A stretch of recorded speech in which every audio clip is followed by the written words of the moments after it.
All right, let's jump into this deep dive.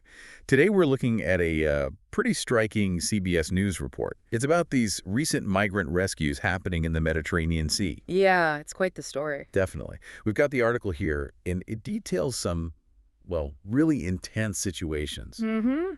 So our plan is to unpack the key details in this report, figure out what exactly happened in these incidents, and then sort of zoom out to the bigger picture the article presents. Sounds good. It's definitely a powerful piece. Gives you a real sense of the dangers involved, but also the humanitarian side. It really does.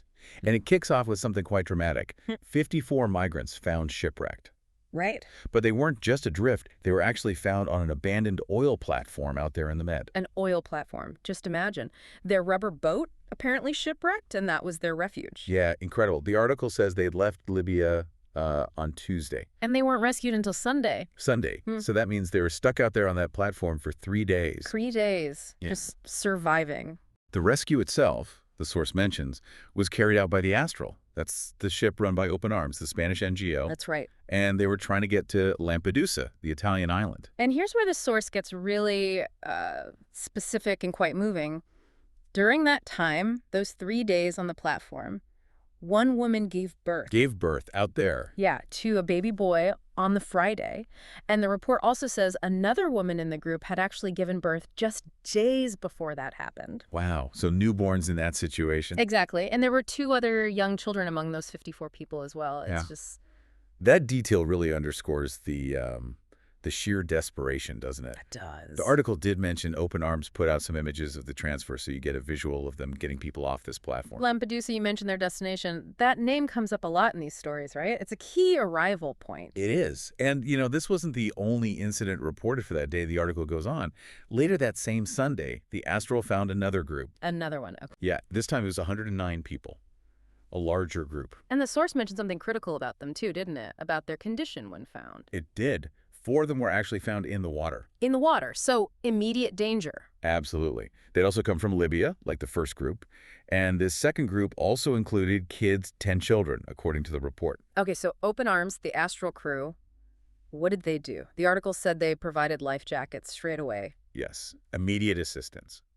But the actual rescue, pulling all 109 people out, was done by a different ship. Yeah. The Louise Michel. Ah, the Louise Michel. That's the one. The source had those interesting details, right? Sponsored by Banksy. That's the one. Sponsored by Banksy, the street artist, and it used to be a French Navy vessel.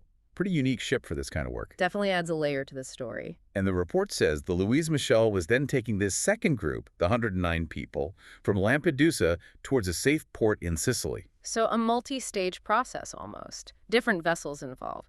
Exactly. It highlights the coordination needed. Now, the article does more than just describe these 2 rescues. It tries to put it all in context. Right, because Lampedusa, it has a history. It does. The source reminds us it's been the site of some really terrible tragedies before. Yeah, the report brings up a specific, just awful example from December. Over 40 migrants feared dead off Lampedusa when their boat capsized. Oh, that's terrible. And the source adds this really harrowing detail. The information came from the only survivor, an 11-year-old boy. That's according to the rescue group Compass Collective. An 11-year-old, the sole survivor. Just hard to process that. It really is. The article also mentions something about why they might end up on oil platforms. It says it's actually, well, not unusual. Right. For migrants on these leaky, overcrowded boats, finding an offshore platform can be a last resort, a temporary refuge if the boat fails. It speaks volumes about the risks they're facing, that an abandoned oil rig seems like the safer option. Absolutely. And the scale.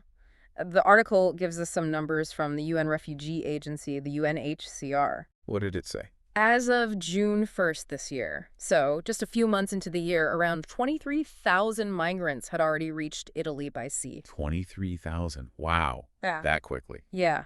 It gives you a sense of the sheer volume of people attempting this. The report also included another story about a birth during a crossing, didn't it? Not Mediterranean, but similar circumstances. That's right, yeah.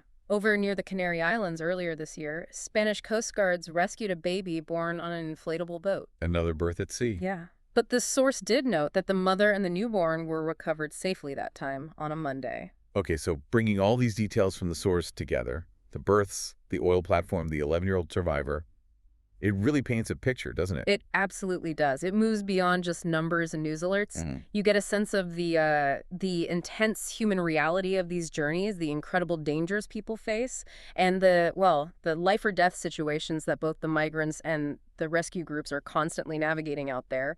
So just to recap what we pulled from the source today, we looked at that really dramatic rescue of 54 people off the oil platform, including those incredible birth stories. Right, and the second rescue of over 100 people, with some found in the water. Yeah, and how the article connects these events to the broader, often tragic context of Mediterranean crossings, using examples like the Lampedusa incident and the overall arrival numbers in Italy. It's a lot to take in, and maybe something for you, the listener, to think about. Drawing from what the article showed us, it's that contrast, isn't it? The sheer resilience it takes to make these journeys, the hope, even leading to new life being brought into the world under the absolute worst conditions imaginable. On an abandoned oil platform. Exactly. That profound vulnerability right alongside this enduring human drive.